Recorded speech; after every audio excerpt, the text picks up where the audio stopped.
ఓం నమో వెంకటేశాయ నమ. ఓం శ్రీ సీతారామచంద్ర పరబ్రహ్మ స్వరూపిణే నమ.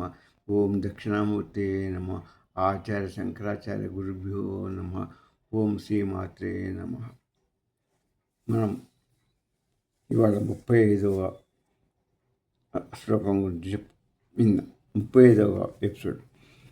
ఇందులో ఏం చెప్తుందంటే అమ్మవారి యొక్క భక్తి రసం ప్రవాహం గురించి విన్నాం. తర్వాత ఇంకో శ్లోకం ఉంది, అది అద్భుతమైన శ్లోకం. ఫస్ట్, జగత్సూతే దాత హరిరవతి రుద్ర క్షపయతే తిరస్కుర్వన్నీశ సతతమపి తద్వై చిత్రయతి చ సదా పూర్వ సర్వం సదితమనుగృహ్ణాతి చ శివ తవాగ్న అమాలంబ్య క్షణచలిత తయోర్భ్రూలతికయో భ్రూలతికయో తైర్భూలతికయో. దాత అంటే బ్రహ్మదేవుడు. ఫస్ట్ దాత అంటే బ్రహ్మదేవుడు జగత్సూతే విశ్వాసాన్ని సృష్టిస్తున్నాడు. దాత జగత్సూతే జగత్తుని సృష్టిస్తున్నాడు, విశ్వాన్ని సృష్టిస్తున్నాడు. దాత జగత్సూతి, బ్రహ్మదేవుడు ఏం చేస్తాడు? జగత్తును మొత్తాన్ని సృష్టిస్తున్నాడు. హరి అవతి, విష్ణువు ఏం చేస్తున్నాడు? బ్రహ్మదేవుడు సృష్టించిన దాన్ని, ఈ లోకాలని ఈయన రక్షిస్తున్నాడు. రుద్ర క్షపయతి, రుద్రుడు లయం చేస్తున్నాడు. హరి ఆయన సృష్టిస్తే ఈయన కాపాడిన తర్వాత ఎవరి యొక్క ఆయుష్ తీరిపోతే దేని వారి యొక్క కర్మలను బట్టి స్వామి ఆ శివుడు ఏం చేస్తాడు? లయం చేస్తాడు. రుద్రుడు క్షపయతి, మొత్తాన్ని లయం అన్నమాట. క్షపయతి, ఆయన లయం చేస్తున్నాడు. ఈశ్వరుడు ఏం చేస్తున్నాడు? తిరస్కుర్వన్ అంటే ఆ తిరోధాన అనే పని చేస్తున్నాడు. ఇది బ్రహ్మ సృష్టి చేస్తే ఈయన సృష్టి పోషణ ఆయన లయం చేసిన తర్వాత ఈశ్వరుడు దాన్ని ఏం చేస్తాడు? తిరస్కుర్వన్ అంటే తిరోధానంలో చేస్తున్నాడు. చచ్చిపోయి లయమైన తర్వాత ఆ జీవుడు ఎట్టిపోతున్నాయి? తిరోధాన క్రియలోకి వెళ్ళిపోతాయి. దాన్ని తిరోధన 4వ అవస్థ అంటారు. దాన్ని తిరోధాన మన జాగ్రత్త అవస్థ, స్వప్నావస్థ, సుప్తావస్థ తర్వాత 4వ అవస్థ ఏంటి అంటే తిరోధానం అంటారు. అక్కడ మరుగుపరుస్తాడు, మాయలో ముంచేస్తాడు. అక్కడ స్వామి మరుగుపరచడం అంటే మాయలో ఆ ఈశ్వరుడు చచ్చిపోయి మనం అక్కడ చేరుకుని తిరోధాన పడేసి ఆయన లయం చేసిన తర్వాత మన మాయ మనకు అసలు ఏమీ తెలియదు. నిద్రపోతే మనకేం తెలుస్తుందా? గాఢ నిద్రపోతే అప్పుడు ఏం చేస్తుంది కూడా మనకు అసలు ఏది తెలియదు. అక్కడ ఏ అవస్థ ఉండదు, జాగ్రత్త స్వప్న సుషుప్తావస్థలో ఉండవు. అసలు మనకి ఏ తిరిగి తేడా అసలు అజ్ఞానంలో ఉండిపోతుంది, పూర్తిగా సుషుప్తిలో ఉండిపోతుంది. అదే తిరోధానంలో మాయ, దీనివల్ల అజ్ఞానం వల్ల ఇక్కడ పోతాం. అక్కడ మాయ, అమ్మవారు మాయాశక్తితోని, ఈశ్వరుడు ఆ మాయాశక్తితోని మొత్తం జీవుణ్ణి తిరోధానంలో పడేస్తాడు. అక్కడ మన కర్మల్ని ఇంకా అవన్నీ ఆయన వీళ్ళందరినీ మర్పించేసి మొత్తం ఇక వాడికి పాతది ఏం గుర్తుండదు. అన్నీ మళ్ళీ మన చిత్తంలో ఉన్న బాక్స్లో ఉన్న కర్మల్ని మంచి చెడు అన్నీ రెక్కేసుకొని అన్నీ బ్యాలెన్స్ చేసి తయారు చేసి మళ్ళీ కారణ శరీరాన్ని ఇస్తాడు. అక్కడి నుంచే నీకు మోక్షానికి అర్హుడు అయితే మోక్షానికి కూడా నిన్ను పంపిస్తాడు. అది ఆ తిరోధానంలో ఉన్నటువంటి చోటు. అక్కడి నుంచి మోక్షానికి దారి, మళ్ళా జన్మలకు దారి, అప్రేస్. అది ఈశ్వరుని యొక్క కృత్యం. తర్వాత సదాశివుడు ఏం చేశాడు? సర్వం సదాపూర్వ శివ, సదాశివుడి సర్వాన్ని ఈ ఈశ్వరుడు అంత చేసిన తర్వాత ఎవరికి ఏది ఎలిజిబిలిటీ ఆ జన్మలు అవన్నీ లెక్కలైపోయిన తర్వాత ఈ సదాశివుడు దాన్ని అదే ప్రకారంగా రాష్ట్రపతికి సంతకం పెట్టేస్తారు. వాళ్ళకి అవి అమలైపోతాయి. అనుగ్రహిస్తాడు. అంటే నీకు ఈ జన్మ, నీకు ఆ జన్మ, నీకు మోక్షం అని ఆయన అనుగ్రహిస్తాడు. ఇట్లా 5 క్రియలు ప్రపంచంలో జరుగుతుంటాయి, సృష్టిలో జరుగుతుంటుంది. తవా ఇవన్నీ ఎట్లా జరుగుతున్నాయి? నీ యొక్క చలితయో భూతి కలికయో ఆజ్ఞాం ఆలంబ్య. నీ యొక్క కన్నుల యొక్క ఈ భూమధ్యంలో ఈ వీటి వలన యొక్క కళ్ళ సైగల వల్లనే జరిగిపోతుంది ఈ 5 పంచకృత్యాలు. అమ్మవారి యొక్క ఈ కన్సైగల వల్లనే మొత్తం ఈ 5 సృష్టి, పోషణ, లయం, తిరోధానం, అనుగ్రహం, ఈ 5 దీని పంచకర్మలు అంటాయి. ఈ పంచకర్మలు అమ్మవారి యొక్క కన్సైగల్లోనే నచ్చిపోతుంది. కన్సైగలు కాదు, కళ్ళు కూడా కాదు, కానీ బొమ్మల కదలికలోనే నడుస్తున్నాయి అంటున్నాడు. అంటే ఆ వర్ణన అది. అమ్మవారు అమ్మవారు చేస్తుందా, అయ్యవారు పక్క అమ్మవారు చేస్తుందంటే స్వామి చేస్తున్నట్టే, స్వామి చేస్తున్నాడంటే అమ్మవారు చేస్తున్నా. ఎన్నోసార్లు చెప్పాను, గుర్తుపెట్టుకోండి. ఈ సౌందర్యం కాబట్టి అమ్మకు ఇది అప్పగిస్తాడు. జగన్మాత చేస్తుంది. ఆ జగన్మాత చేస్తుందంటే స్వామి అనుగ్రహం. సదాశివ అంత స్టాంప్ వేసిన తర్వాతనే పోయేది. ఆయనే రాష్ట్రపతిగా సదాశివుడు. ఈ బ్రహ్మ విష్ణు మహేశ్వరులు అన్నీ కార్యక్రమాలు చేస్తున్నారు. అయితే వాళ్ళకి సహాయం చేసేది అమ్మవారేగా. మరి శక్తి, వాళ్ళకి శక్తి ఇచ్చేది అమ్మవారు. అంటే ఒక్కళ్ళే ఏదైనా సచిత్తులు ఏకమే కార్యక్రమాలు చేస్తున్నాయని మనం అర్థం చేసుకోవాలి. ఎప్పుడైనా ఒక్కళ్ళు చేస్తున్నది అనుకోవద్దు. మనం చూడటానికి 2 లాగా ఉంటారు సచిత్రులని, కానీ ఉండేది ఒకటే. రూపాయి బిడ్డలు ఆ బొమ్మ బొసలా కనపడుతుంది, కానీ ఒకటే అది.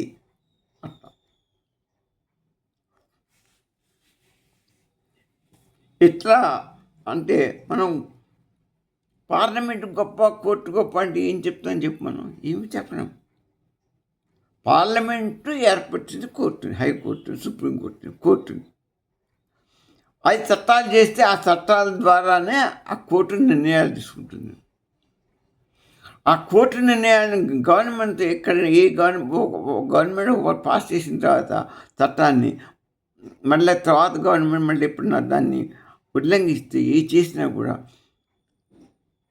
కోర్టులు అడ్డుకొని దాన్ని మళ్ళీ క్యాన్సిల్ చేస్తాయి. మన ప్రభుత్వాల్లో ఆ కోర్టు నిబంధనగా అనబడాలి. కోర్టు చెప్పింటే ఖచ్చితంగా మళ్ళా ప్రభుత్వం వినాలి.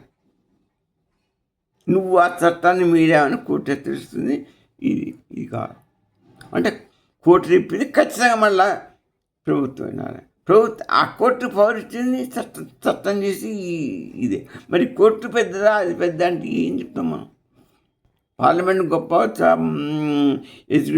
మనం కోర్టు గొప్ప అంటే 2 రూపాయలు అనాలి. అన్నీ ఈ రాజ్యాంగ వ్యవస్థలే 2. సమరాజ్య సమస్తం సమానమైన నా పిల్లర్స్. 3 పిల్లర్స్ ఉంటే అందులోంచి న్యాయ వ్యవస్థ ఒకటి, ఇది ఒకటి, అది ఒకటి. అట్నే ఒక పిల్లర్ కుంగితే మొత్తం పోతుంది, ఆ పిల్లర్ కుంగినా పోతుంది, ఏ పిల్లర్ కుంగినా పోతుంది. రాజ్యాంగ వ్యవస్థలో అదొక పిల్లర్, ఇదొక పిల్లర్. ఏది గొప్ప అంటే, ఏ పిల్లర్ గొప్ప అంటే మనం ఏం చెప్తాం, ఎట్లా చెప్తాం? అట్లనే సత్తు గొప్ప, చిత్తు గొప్ప, ఇద్దరునే ఈ సృష్టి మొత్తం, జగత్తు మొత్తం ఏర్పడింది. సృష్టి మొత్తం ఏర్పడి జీవుడు ఏర్పడ్డాడు, అంతా ఏర్పడేది వాళ్ళిద్దరి వల్ల. ఇద్దరు ఒకరి వల్ల కాదు.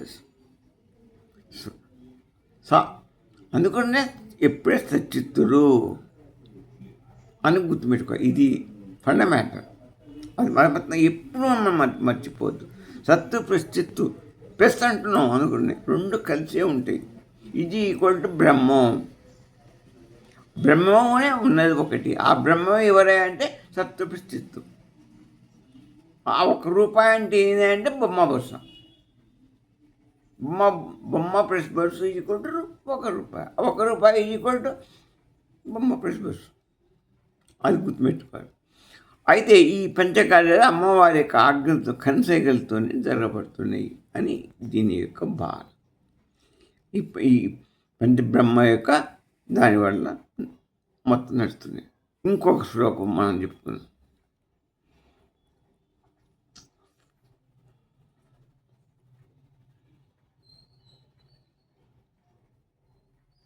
ఆ శ్లోకం కూడా చాలా అద్భుతమైనటువంటి శ్లోకం. ఇది 31 నుంచి మనం ప్రతిసారి చెప్పుకునే శ్లోకాలన్నీ ఒక అంతమునుపు ఎత్తు, ఒక ఎత్తు. ఇక్కడి నుంచి 31 నుంచి మనం చెప్పాను, ఒక ఎత్తు అని చెప్పాను నిన్న.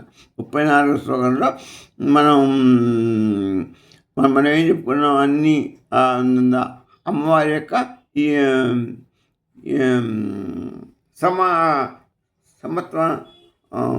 సమరస్యం గురించి చెప్పుకున్నాం. ఇక్కడ ఇప్పుడు ఇది 35వ శ్లోకం ఏం చెప్తుందంటే, పంచభూతాలు, మనస్సు, విశ్వం ఇవన్నీ కూడా దేవి స్వరూపం అని చెప్తున్నాయి. అన్నీ అంతే. పంచభూతాలు, మనస్సు, విశ్వం అంటే అన్నీగా మొత్తం సమస్త సృష్టి అమ్మవారి యొక్క ఇదే అని చెప్తుంది. ఎట్లా అనే దానికి శ్లోకం చెప్పేస్తాను. మనస్త్వం వ్యోమత్వం మరుదసి మరుసారథి రసి త్వమాపస్త్వం భూమిస్త్వై పరిణత ఆయాం నహి పరం త్వమేవ స్వాత్మానం పరిణమయితుం విశ్వావపుషా చిదానందాకారం శివ యువతి భావేన బిభృషే. ఇది అద్భుతమైన శ్లోకం. ఫస్ట్ మనహత్వం. ఈ శంకర గురువు మన గురుగారు ఏమన్నాడు, మనహత్వం, మనస్సు నువ్వే స్వామి, మనస్సు నువ్వే అమ్మ. ఇక్కడ అమ్మ సౌందర్య కాబట్టి అమ్మ స్వామి అన్నా అంటే సచిత్తుడే మనసు అనుకోవడం. నేను చెప్పాక 2 ఒకటే అని. ఇక్కడ మనం సంభవించేది త్వం అంటే అమ్మ. మనహత్వం, నీవే మనసు ఓ తల్లి, నీవే మా మనసు. వ్యోమత్వం, నీవే ఆకాశాన్ని. మరుత్తు అసి, నీవే వాయువు, ఆకాశాన్ని నీవే, వాయువు నువ్వే. మరుత్తు సారథి అసి, ఆ వాయువు నియామకమైన అగ్ని కూడా నువ్వే. ఆకాశం నువ్వే, మనస్సు నువ్వే, ఆకాశం నువ్వే, తర్వాత వాయువు నువ్వే, తర్వాత అగ్నివి కూడా నీవే. తం ఆప, నీరు కూడా నీవే. తం భూమి, నీవే భూమి. త్వం పరిణత ఆయాం, ఇవన్నీ నీలో పరిణమించి ఉన్నాయి. అంటే పంచభూతాలు, మనసు ఇవన్నీ కూడా నీలోనే ఉన్నాయి, నీలోనే ఆక్రమించి ఉన్నాయి. నీలో నుంచే ఇవన్నీ ఉదయించింది. నీ గర్భంలో నుంచి ఉదయించినవి నీలోనే ఉన్నాయి, పరిణించినవి ఉన్నాయి. నహి పరం, నీకు అన్యదా లేవు, నీకు భిన్నంగా ఏమీ లేవు. నువ్వు సృష్టిస్తూ వచ్చినాయి ఏమన్నీ. ఇక్కడ ఒకటి మనం ఆలోచించాలి. విశ్వం మొత్తం త్వం ఏవ స్వాత్మానం, నీవే నీ స్వరూపాన్ని విశ్వవపుష పరిణమయితం. మొత్తం ఈ మొత్తం అన్ని స్వరూపాలు కూడా విశ్వవపుష, విశ్వం స్వరూపం మొత్తం విశ్వరూపంగా పరిమళింపజేసుకుని చిదానందాకారం చైతన్యమే ఆనంద స్వరూపంగా శివయువతి నాభేన బిభృషే. శివుని సావిత్రినిగా అంటే ఆయన భార్య, ఆయన సావిత్రినిగా శివభక్తి స్వరూపంగా ఆయన మీద భక్తితోనే ధరిస్తున్నారు. ఈ సర్వలోకం విరాట్ సర్వ సృష్టిని నీవే ధరిస్తున్నావు. ఇట్లా ఆ శివుని యొక్క మీద ఆయన ఆజ్ఞ, ఆయన చైతన్యంతో, ఆయన చైతన్య స్వరూపంతో. ఈ శ్లోకంలో చాలా భావం ఉందండి. ఒకటి,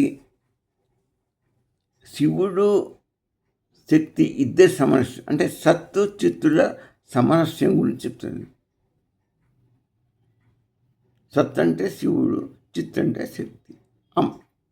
శివపార్వతులు అట్నే లక్ష్మీనారాయణుడు అని చెప్పేగా సచ్చిత్తులేమున్నది అదేంది పరబ్రహ్మ. ఆ రూపాలే శివశక్తులు కానీ, లక్ష్మీనారాయణ కానీ, సీతారామచంద్రుడు కానీ, లక్ష్మీ శ్రీనివాసుడు కానీ, ఎవరైనా కానీ ఆ రూపాలు మొత్తం అన్ని రూపాలు ఆ సచ్చిత్తులే. ఉన్నది ఒక్క సచ్చిత్తే. తర్వాత ఈ రెండు కలిస్తే వచ్చేదే ఈజ్ ఈక్వల్ టు ఆనందం. సత్ప్రచిత్ ఈజ్ ఈక్వల్ టు ఆనందం. ఉన్నది అది మాత్రమే, సచ్చిదానందం మాత్రమే. అది ఫండమెంటల్. అంతకంటే అసలు అందులో నుంచి ఉద్భవించినే ఈ సర్వమూర్తులు, సర్వ సాకారాలు, సర్వ సృష్టి అన్నీ ఈ మనకు కనపడే సకల దేవుళ్ళు, సకల స్వరూపాలు, సకల ప్రకృతి, సకల సృష్టి, సర్వజీవులు, సర్వం సచ్చిత్తుడి యొక్క ఐక్యమే. వాటిని దృష్టికి ఎన్ని సృష్టించాడు స్వామి అంటే ఆనందం కొరకు సృష్టించుకున్నాడు. సత్తుంటే పరబ్రహ్మం. ఆయన సహకారం కొరకు చిత్తస్వరూపాన్ని చిత్తుని తీసుకున్నాడు. ఆయన చైతన్యంలోంచి అద్భుత ప్రకాశం వచ్చి ఆ చైతన్యం ఆయనలోంచి ప్రవహింపజేశాడు. దానికి ఎమ్మటే దివ్యమైన ప్రకాశం వచ్చింది. ఆ ప్రకాశ చైతన్య స్వరూపమే అమ్మవారుగా చిత్తుగా ఆవిర్భవించింది. ఆవిర్భవిస్తే ఆయన సగభాగం ఆక్రమించింది. ఈమె మొత్తం ఆయనకు అనుగుణంగా ఈమె ఉండి ఆయన చెప్పినట్టు ఆయన కోరిక ప్రకారంగా సృష్టిని మొత్తం మాయాశక్తిగా మారి మొత్తం జగత్తుని సృష్టించింది. అయితే ఇప్పుడు శివుడు శక్తి పోయినసారి మనం లాస్ట్ నిన్న శ్లోకంలో శివుడు శక్తి యొక్క సమరస్యం నేర్చుకున్నాం. ఇందులో 35 శ్లోకం విశ్వం ఎలా వ్యక్తమవుతుంది ఆ సమరస్యం వల్ల ఇద్దరు ఒకటైపోయారు, సమరస్యం అయిపోయారు. ఆ తర్వాత వాళ్ళిద్దరు సమరస్యం అయిపోయిన తర్వాత ఏమైంది? బ్రహ్మం ఏర్పడేది. బ్రహ్మం ఇక సచ్చిత్తులు లేరుగా, ఇద్దరు సమరస్యం అయిపోయాయి. ఇటు కలిసిపోయి ఇటు పూర్ణం అయిపోయిన తర్వాత మిగిలిపోయింది ఇద్దరు ఉండే ఇట్లా కలిసిపోయారు. ఇట్లా విశ్వంగా పూర్ణంగా అయిపోయారు. పూర్ణంగా అందులో నుంచే సృష్టి మొత్తం లాగా పడదని చెప్పాను దొరికింది. అలా వ్యక్తమైంది, విశ్వంగా ఎలా వ్యక్తమైందో చెప్తున్నాడు. అప్పుడు ఈ ఇద్దరికి కలయిక వల్ల బ్రహ్మం ఏర్పడింది. బ్రహ్మం అంటే పూర్ణం, పూర్ణం పదం పూర్ణం ఇది ఇన్ఫినిటివ్. ఇందులో నుంచే మొత్తం గాడుకి డబ్బాలోంచి గుండె డబ్బా పెట్టి అన్నం అందిస్తుంటాడు. అన్నీ ఆ డబ్బా అనేది బ్రహ్మం వాడికి. అదొక ఇన్ఫినిటివ్ వస్తాయి. ఏది కావాలంటే అన్నం వేస్తే మాయ. అందుకే అమ్మవారు మాయా స్వరూపంగా ఆ బిర్యానీ లాంటి దాంట్లో ఇన్ఫినిటివ్ దాంట్లో నుంచి సున్నాలో జీరో బిందు స్థానంలోంచి మొత్తం బయటికి సృష్టి చేస్తున్నాడు. అదే పరబ్రహ్మం. ఆ బిందు స్థానమే పరబ్రహ్మం. అదే శివశక్తుల ఐక్యం. అదే అక్కడి నుంచే వచ్చింది ఆకాశం. అక్కడనే నుంచి వచ్చింది ఆ యొక్క బిందుస్థానం అంటే బిందుస్థానం అన్నమాట. ఇది ఈ బిందుస్థానం నుంచి వచ్చిందే ఆ శివశక్తి స్వరూపం బిందుస్థానం. దాంట్లో నుంచి ఆకాశం వచ్చింది, వాయువు వచ్చింది, అగ్ని వచ్చింది, జలం వచ్చింది, భూమి వచ్చింది, మనస్సుకు వచ్చింది. ఇందాక నేను చెప్పాక అక్కడ అవన్నీ కూడా వచ్చినాయి. అంటే పంచభూతాలు మనస్సు కూడా వచ్చింది.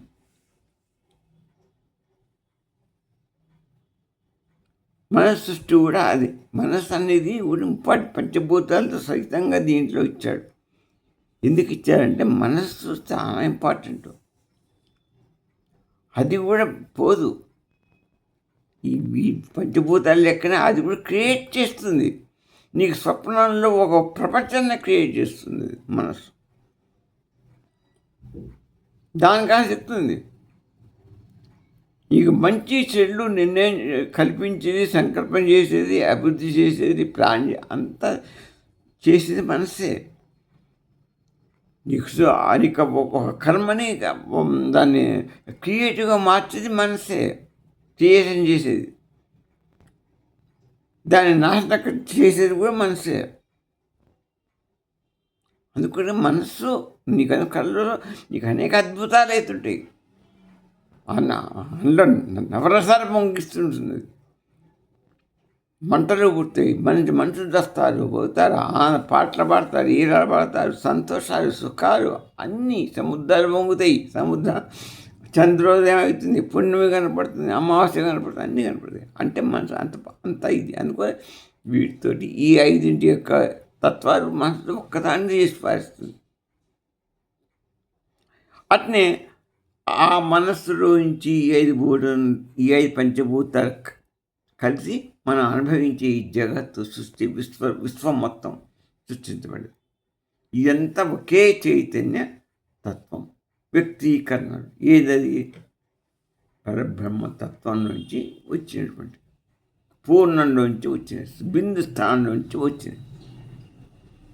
నేను చూపించేది బిందు స్థానం వాడు. నేను బిందువుని చూపిస్తున్నాను. మీకు గుర్తుపెట్టు. వృత్తాకారం 300 degrees. ఆ బిందువు 300 degrees కాబట్టి అన్ని డైమెన్షన్స్ నుంచి అది ఉత్పత్తి చేసేస్తుంది. అన్ని వస్తువులు అన్ని డైరెక్షన్ నుంచి గమనిస్తుంది, అన్ని డైరెక్షన్ చూస్తుంది. అంత 300 degrees కాబట్టి చుట్టూదా ఇదేం చేయదు. మనస్త్వం నీవే మనసు. ఏంటి నీవే అమ్మవారికి మాత్రమే సాకారం చేయగల శక్తి ఉంది. గుర్తుపెట్టుకుని ఎందుకు స్వామి చేశాడంటే స్వామి జడం. సత్తు మొట్టమొదట ఉండే సత్తే. ఆ సత్తు జడం. నిశ్చలుడైన నిరాకారి శాశ్వతుడు నిత్యుడు అన్నంగా ఎప్పటికీ 3 కాలం మంది ఉండేవాడు. కానీ నిరాకారి చైతన్యం ఆయనలో ఉంది. ఆ చైతన్యం మరి ఆయన సృష్టి ఎలా చేయగలడు? ఆయనకు అవసరం పడే శక్తిని ఆధారం తీసుకున్నాడు. ఎట్లా చేశాడు? తనలోంచి అద్భుతమైన చైతన్యాన్ని ప్రకాశింపజేసి ఆ చైతన్యంలోంచి స్వరూప కాంతి వచ్చింది.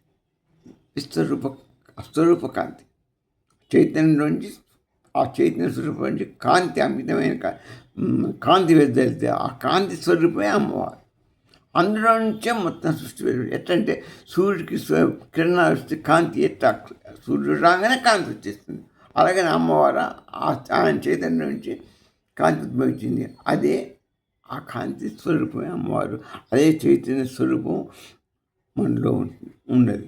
ఉండి మన ఈ శరీరాన్ని నడుపుతున్నది.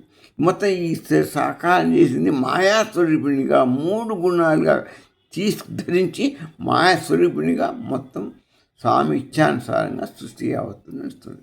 అందుకనే అమ్మ సృష్టి ఇచ్చాక ఆయన సూత్రధారి, అమ్మ క్రియాధారి. మొత్తం క్రియ అమ్మ. సూత్రధారి ఆయన కోరిక, ఇచ్చ, జ్ఞాన, క్రియ చేసిందంతా కూడా మాయాగుణంతో చేసింది. అందుకనే మనం ఈ సృష్టి మొత్తం మాయ అంటున్నాం. జీవులు కూడా భ్రాంతి అంటున్నాం, ఆభాసన అంటున్నాం. అదే కాదు, అంత వేరేమిటి. ఇక్కడ దేవి కేవలం పంచభూతాలు మాత్రమే కాదు, మనస్సు కూడా దేవి స్వరూపం. ఇందాక మనం అవన్నీ వచ్చినాయి. అందులోంచి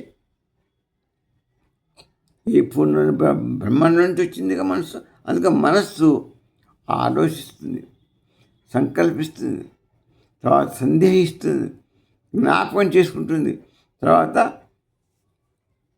కల్పన చేస్తుంది, ఆలోచిస్తుంది. ఏం చూసి ఆలోచిస్తుంది మొదలు, తర్వాత సంకల్పం చేస్తుంది. అది కావాలా వద్దా సంకల్పం. తర్వాత సందేహిస్తుంది, ఇది చేస్తే ఏమవుతుందో లేదా అన్న ఒక రకమైన సందేహం వద్దా కలుగుతుంది. మన వల్ల అవుతుందా కాదా, లాభమా నష్టం ఏంటో సందేహం చేస్తుంది. తర్వాత జ్ఞాపకం చేసుకుంటుంది. పోయినసారి నీ అట్లా చేస్తే వచ్చింది, లాభమైంది, ఈసారి చేద్దాన్ని, పోయిన నష్టమైంది, ఇప్పుడు వద్దు, ఇట్లా చేసుకుంటుంది. తర్వాత కల్పిస్తుంది, తర్వాత క్రియేషన్ చేస్తుంది. అందుకే శ్రీ విద్యా సాధనలో ఈ మనసుకు ఒక ప్రత్యేక స్థానం ఉంది. ఇందులో అందుకని మనస్సుని మన శత్రువుగా భావించరు పండితుడు. మనస్సు మోక్షానికి ఇస్తుంది, మన పాతాళానికి, మనకి ఈ జగత్తులో ఈ జన్మను ఇచ్చేది మనసే. సంకల్ప బంధనాలు ఏర్పరిచేది మనసే. బంధనాన్ని తీసేసి మోక్షాన్ని ఇచ్చేది కూడా మనసే. అది మనస్సును శుద్ధి చేస్తుంది, మనసుకి బంధాన్ని కల్పించి ఇచ్చిస్తుంది. మోక్షానికి నిరోధం. బంధనాన్ని కల్పించకపోతే మోక్షానికి ప్రాప్తి. ఇట్లా మనస్సు శుద్ధి ఉంటే మోక్షం, శుద్ధి లేకపోతే జన్మం. బంధన కారణం, జన్మలకు కారణం. ఇక ఉపనిషత్తులు మహావాక్యాలు ఉన్నాయి. చాందోపనిషత్తు ఏం చెప్పింది? సర్వం కల్విదం బ్రహ్మని. ఎంత బ్రహ్మస్వరూపమే, సచ్చిత్తుడు యొక్క స్వరూపం అని చెప్పింది. తర్వాత ఈ పోయిన శ్లోకంలో మనం ఒకటి చూసాం. త్వయి పరిణత అయాం నహి పరం. త్వయి పరిణత ఆయాం నహి పరం అంటే ఇది అత్యంత సమీపమైన ఉపనిషత్తులు. దేవి భిన్నంగా ఇంకొక వస్తువు లేదు. త్వయి అమ్మ కంటే పరిణత అయాం నహి పరం. నీకంటే భిన్నమైన వస్తువు ఈ జన్మలో లేదు. నీలో ఉన్నదే ఇక్కడ ఉంది. నువ్వు ఉద్భవింపజేసినవే, నువ్వు సృష్టించినవి ఇక్కడ ఉన్నాయి. నీ ద్వారా వచ్చిన వస్తువులే ఉన్నాయి ఇక్కడ. నీకు భిన్నంగా అపరంగా ఏమి లేవు అని ఇందాక శ్లోకంలో చెప్పారు. అదే విశ్వరూపం. కృష్ణ పరమాత్మ చెప్పింది అది. నాలోనే విశ్వం ఉన్నది, ఆ విశ్వంలో నా చైతన్యం ఉంది. సత్తుగా చెప్పాడు. ఇక్కడ చిత్తుగా అమ్మవారిని చెప్తున్నారు. ఎందుకంటే ఆయన చెప్పిన సత్తు ఆకారం తీసుకున్నాడుగా కృష్ణుడు ఆకారంలో చెప్పాడుగా. నాలోనే అంటే మన ఆకారం ఎట్టొచ్చింది దానికి? ఆయన నిరాకారి. చిత్తు ఉంటేనే ఆకారం వచ్చింది దానికి. అంటే అక్కడ చెప్పింది సచిత్తుల మాటే, ఇక్కడ ఈమె చెప్పిన మాట కూడా సచిత్తుల మాట. నేను అందుకే చెప్పాను, ఒక్కడి సత్తు ఉంటే అక్కడ చిత్తు ఉంటుంది, చిత్తు ఉంటే సత్తు ఉంటుంది. నిన్న మన అదే కొన్నాం. ఒక చాలా ముఖ్యమైన మాట వచ్చింది నిన్న. శివుడి శరీరమే అమ్మ, అమ్మ హృదయమే శివుడు అన్నారు. మరి ఇది ఎంత అద్భుతమైన వర్డ్. అంటే సత్తు యొక్క శరీరం చిత్తు, చిత్తు యొక్క హృదయం సత్తు అని దాని భావం. అంటే సత్తు హృదయంలో, చిత్తు హృదయంలో ఉండేది సత్తు. సత్తు లేకపోతే ఆ చిత్తు హృదయంలో ఉంటే ఆ చిత్తు వరుగుతుంది, చిత్తుడు కనపడుతుందంటే సత్తు లోపల ఉండి ఆయన చిత్తుడిని ఈ ఆకారస్తుడు. అంతే కదా. ఆమె లోపలనే ఆత్మగా ఉందని అంటున్నాగా. చిత్తుడు ఆత్మస్వరూపుడు శివుడు. శివుడి యొక్క శరీరమే చిత్తు కదా. మరి ఆయన సాకారం ధరించినంటే ఆయన స్వరూపం కృష్ణుడు శరీరం ధరించాడంటే చిత్తు ఉన్నది. ఈయన సత్తు పలుకుతున్నాడు, చిత్తు స్వరూపం చేసుకుని ఆకారం ధరించి చెప్తున్నాడు. అంటే ఇద్దరు కలిసి చెప్పినట్టే, ఇద్దరు ఉన్నట్టే. అది అర్థం చేసుకోండి మీరు. అంతే. దానికి ఎలా చెప్పాలి కదా నాకు అర్థం కావట్లేదు. వాళ్ళు విడిపడరు. ఈ ప్రతి శ్లోకం ఇక్కడ నేను ఇది మన దేవి స్తోత్రం అంటే అది సచిత్తుడి స్తోత్రమే. శివానంద అంటే సచిత్తుడి స్తోత్రమే. మన దేవిరత్నం ఈ స్తోత్రం అన్నా అదే. ఏదైనా ఇద్దరికి కలిపిన వర్డ్సే, కామన్ వర్డ్స్. ఇద్దరిని వచ్చినవే అవి ఇద్దరి గురించి ఉంటాయి. కానీ మనం విడివిడిగా సృష్టించుకొని మనం ఆనందపడుతున్నాం. అది గుర్తుపెట్టుకోండి. ఇది పరమ రహస్యం. ఇది అంత ఈజీగా అర్థం కాదు. ఈ సౌందర్యహారి అమ్మవారే ముఖ్యం, ఎవరేమీ లేదు అనుకోవచ్చు. మరి ఆనందం మొత్తం ఆయన గురించి చెప్తారు, ఇక అమ్మని గురించి. తప్పు. ఆనందహారైనా ఇద్దరిది, సౌందర్యహారైనా ఇద్దరు.